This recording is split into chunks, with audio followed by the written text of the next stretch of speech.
இலங்கை அரசால் கைது செய்யப்பட்டுள்ள தமிழக மீனவர்களின் குடும்பங்களுக்கு தேவையான உதவிகளை தமிழக அரசு வழங்க வேண்டும் என அதிமுக பொதுச் செயலாளர் எடப்பாடி பழனிசாமி வலியுறுத்தியுள்ளார்.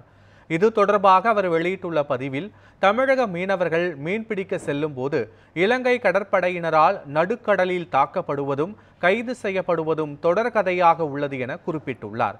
கடந்த 8ஆம் தேதி மயிலாடுதுறை மாவட்டத்தை சேர்ந்த 14 பேர் இலங்கை கடற்படை மீனவர்களால் மனிதாபிமானமற்ற முறையில் கைது செய்யப்பட்டுள்ளதாக தெரிவித்துள்ளார்.